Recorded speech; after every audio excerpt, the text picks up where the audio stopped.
pagi, Pak. Mohon izin Pak mengganggu waktunya atau tidak? Oh, silakan, Pak.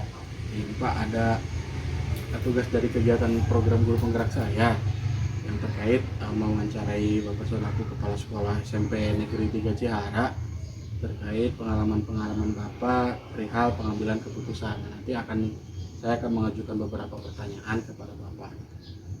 Boleh Pak? Boleh, silakan.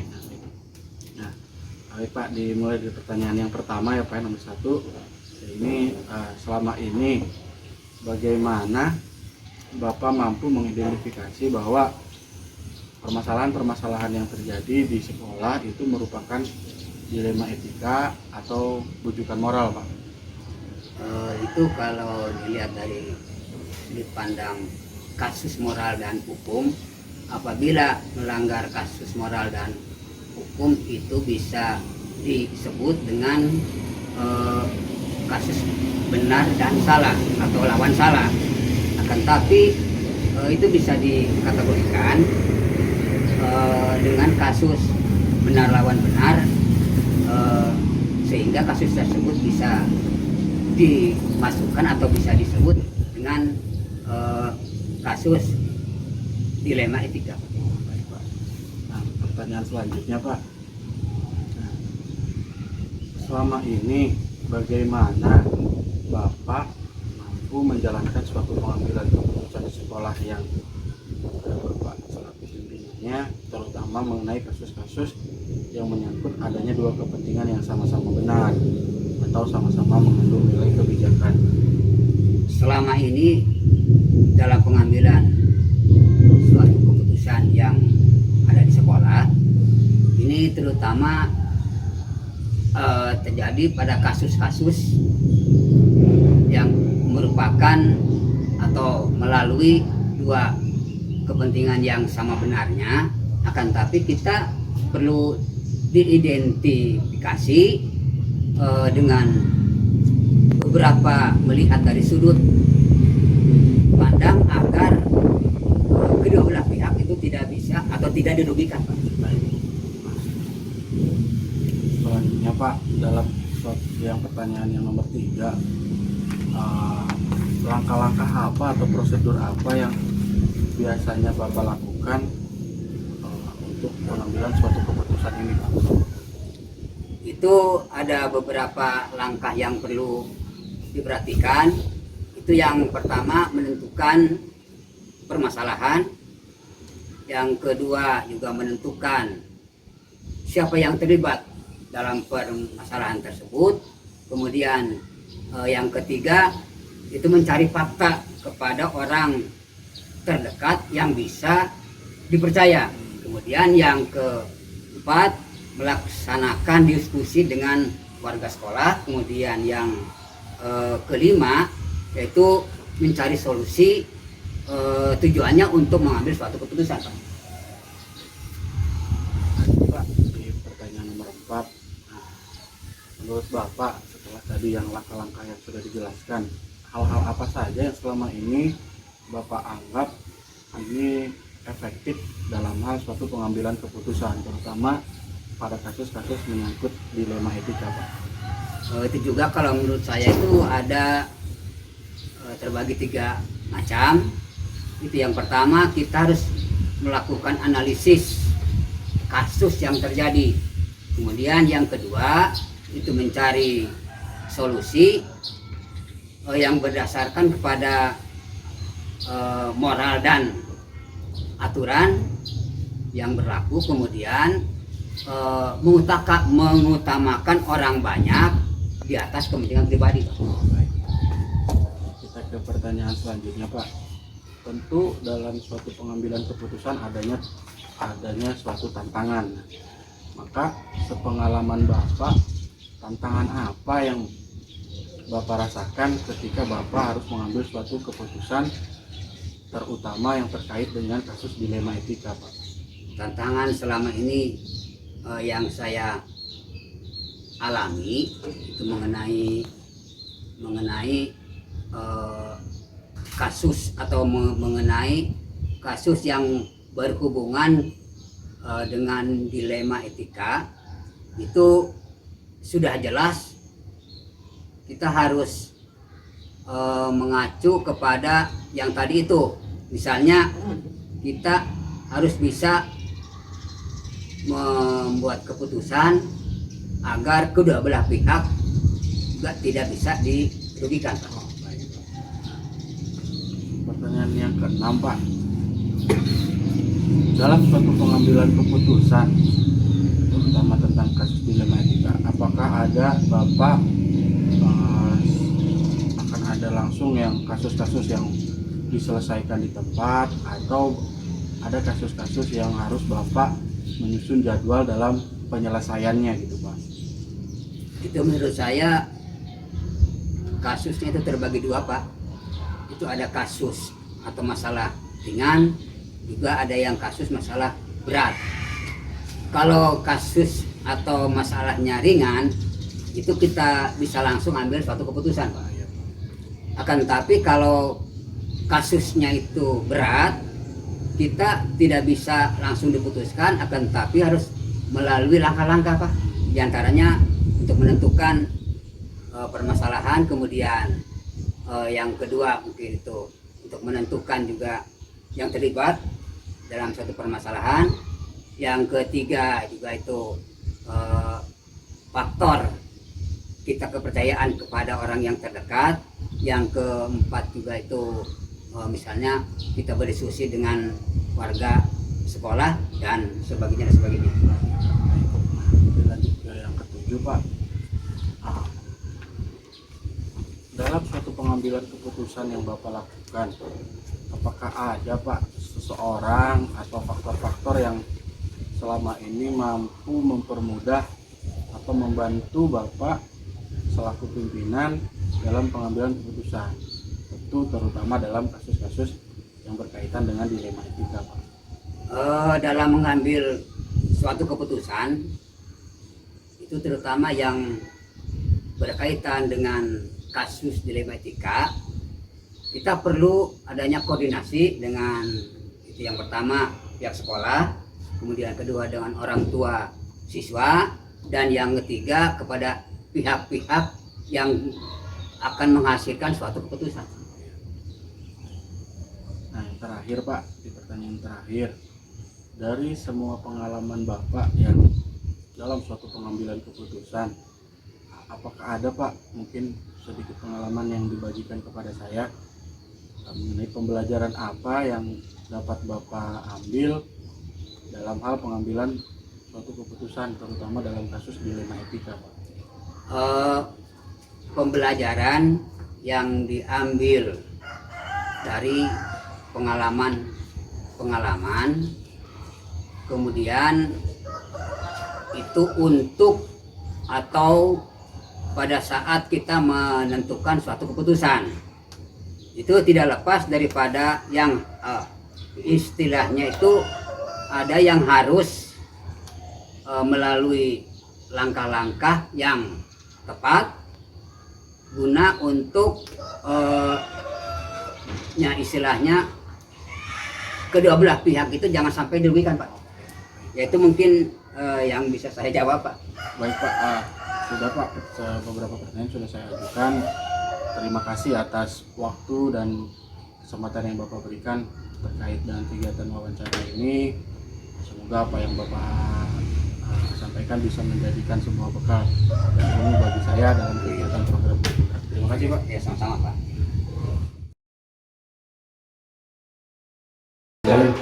Ya, Pak. Alhamdulillah.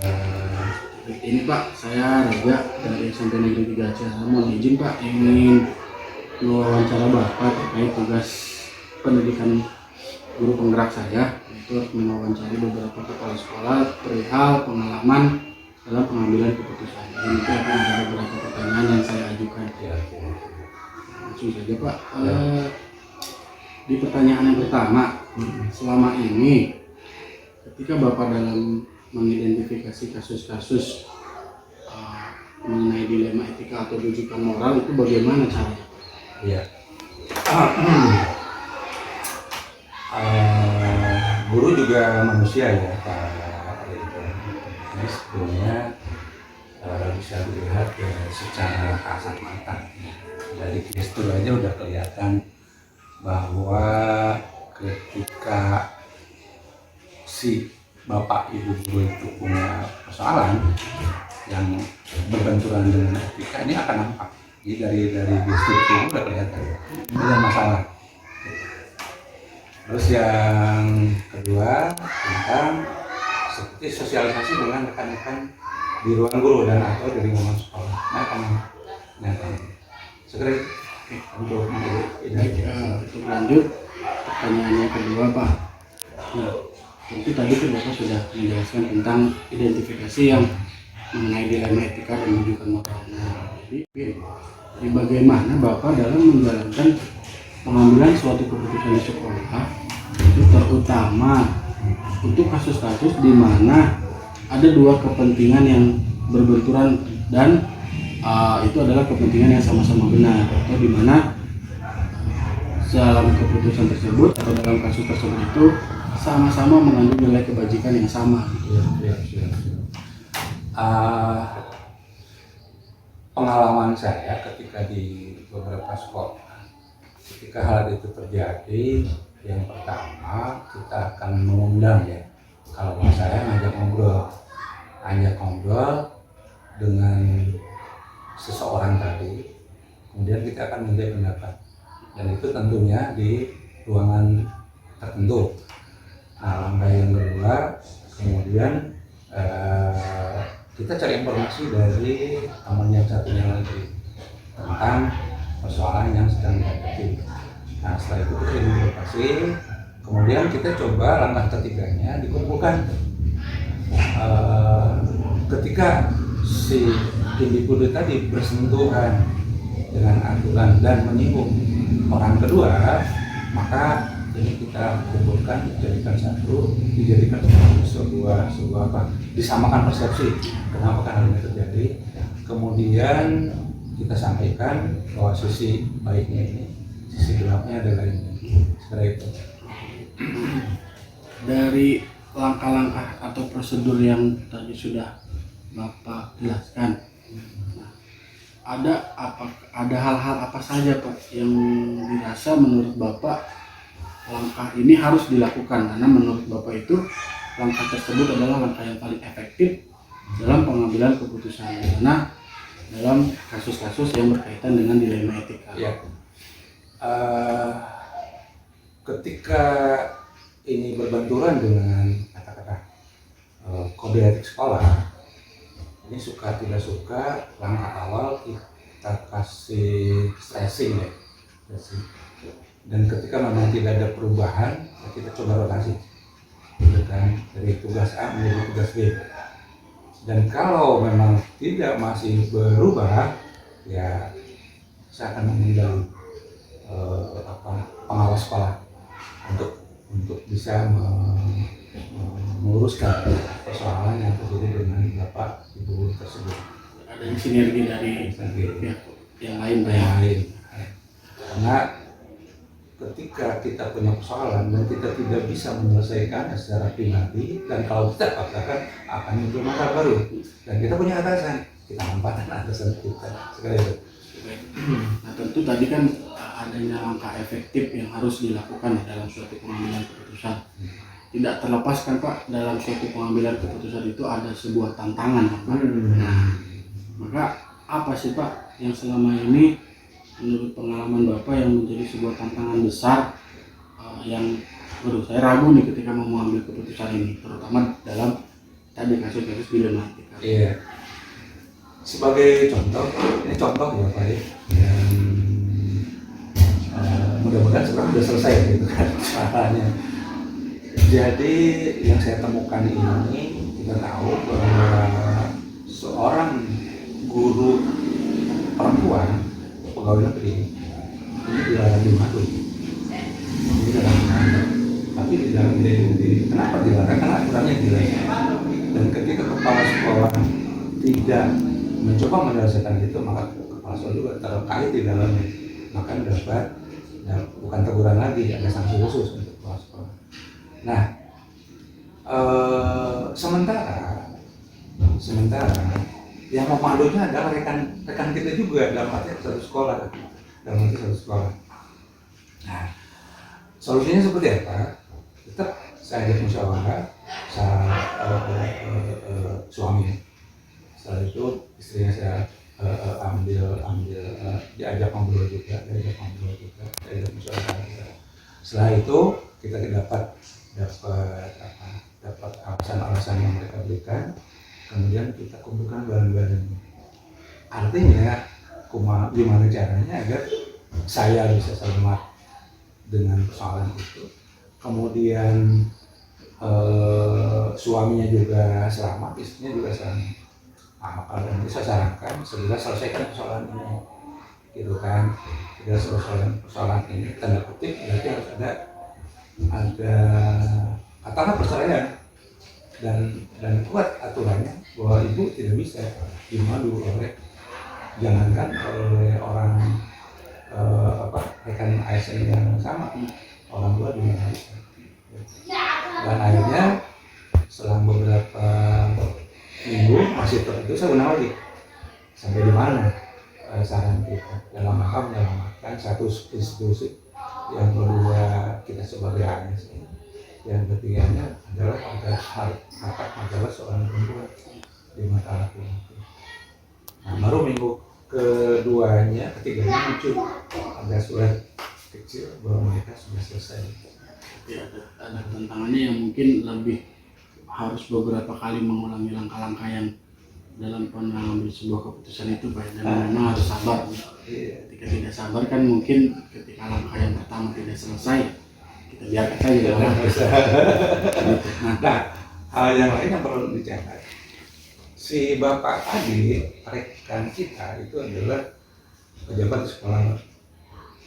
Kamu pejabat di sekolah berarti ring satu saya kan, itu masalahnya. Kemudian si ibunya ya juga ring satu saya, kalau menggunakan bahasa ring Evo ini, enggak, saya kira itu. Nah, tentu Pak kan selama Bapak menjabat sebagai kepala sekolah kan, itu selain hal kasus yang tadi kan banyak kasus-kasus yang terjadi, Pak. Oh iya. Nah, yang ingin saya tanyakan, apakah ada sebuah kasus yang menurut Bapak harus dilaksanakan langsung di tempat, dan ada kasus yang memang harus membuat sebuah jadwal dalam penyelesaiannya. Nah, ketika kasus yang harus dilaksanakan di tempat itu kasusnya seperti apa, dan atau memang kalau tadi kasus yang harus ada prosedur-prosedur yang harus dilakukan di sini itu seperti apa? Ya. Pun sederhana, kita punya kode etik sekolah, kemudian yang ditambah dengan tata tertib sekolah, dan ada juga tata tertib guru di samping kode etik. Dan ketika seorang rekan kita melaksanakan pelanggaran terhadap yang sudah kita tentukan, saya biasa langsung di tempat. Yang dimaksud tentunya kita lihat situasi kondisi di situ. Khawatir juga rekan kita juga kena mental ya dari anak-anak atau dari rekan-rekan yang lain. Tapi kalau sudah menyangkut kekerasan fisik, saya langsung di tempat. Apalagi kalau sudah menyangkut kehormatan seseorang, misal gunting rambut di depan anak-anak, itu langsung stop. Karena sekarang masih masyarakat menganggap bahwa rambut adalah mahkotanya, jadi nggak bisa itu. Kemudian untuk yang memerlukan waktu yang panjang bertahap adalah beberapa kasus seperti misalnya ibu ini sering terlambat datang, kemudian ibu ini jarang masuk, itu lumayan karena nanti ngobrolnya banyak panjang ya, obrolan pertama, obrolan kedua, obrolan ketiga dan seterusnya. Saya kira itu penanganannya Pak Riki. Itu ke pertanyaan selanjutnya, Pak. Setelah Bapak tadi itu, adakah Pak suatu faktor-faktor yang selama ini mempermudah Bapak dalam mengambil sebuah keputusan, terutama dalam kasus-kasus yang berkaitan dengan dilema etika? Ya. Manusia adalah makhluk sosial. Salah satunya manusia, siapa sih manusia yang nggak mau dipuji, nggak mau dihargai. Saya gunakan itu, gunakan pujian, gunakan penghargaan. Pun penghargaan itu hanya dalam bentuk kata-kata. Saya kira itu Pak Redi. Baik, Pak. Yang terakhir Pak, pertanyaannya setelah tadi Bapak menyampaikan dari menjawab beberapa pertanyaan yang saya lakukan, mungkin ada tidak Pak pembelajaran yang bisa Bapak bagi kepada saya gitu terkait bagaimana Bapak mengambil sebuah keputusan terhadap kasus-kasus yang dilematika Pak? Betul. Banyak Pak Riga. Satu, kita akan terlatih tentang kesabaran kita sebagai seorang leader ya, karena bukan leader ya, kalau kepala sekolah ya, bukan pemimpin, beda tuh antara kepala sekolah dengan pemimpin. Kalau pemimpin lebih luas, tapi orang sering menyebut pimpinan ya, padahal kita adalah kepala sekolah. Jadi yang pertama, kita dilatih kesabaran, kemudian kita dilatih kejelian, kemudian ketelitian dan tanggung jawab. Ini luar biasa. Dan ketika 4 ini kita lakukan, termasuk transparansi, itu akan muncul juga. Tapi untuk kasus-kasus dilema etika, transparansinya nggak bisa menjatuhkan atau menyebutkan inisial ya, itu jangan dengan sekali-kali. Kalaupun tadi saya melakukan tindakan di tempat, itu pelanggaran yang kira-kira umum memahami bahwa itu sudah paham. Jadi banyak pelajaran yang bisa kita tangkap, kita terima, dan bisa dilaksanakan mungkin untuk para jurnalis suatu saat, dan mudah-mudahan lulus CGP 1 tahun kemudian menjadi kepala sekolah dan mudah-mudahan ya tidak di SMP 5 lah, di tempat lain gitu ya. Banyak pelajaran, banyak sekali manfaat yang kita ambil, baik untuk diri sendiri, untuk keluarga, dan untuk rekan-rekan. Dan ini biasa saya diseminasikan ketika ada suatu persoalan di depan teman-teman di saat istirahat atau di rapat dinas, kita sampaikan manfaat-manfaatnya. Ya. Mungkin ada saja Pak pertanyaan atau beberapa pertanyaan dari saya. Sebelumnya saya mengucapkan terima kasih banyak Pak karena bantuan Bapak untuk berbagi pengalaman, terutama dalam pengambilan sebuah kasus, pengambilan keputusan berkaitan dengan kasus dilematika, juga membantu tugas saya dalam penyelesaian program berprogres. Terima kasih Pak. Siap. Selamat.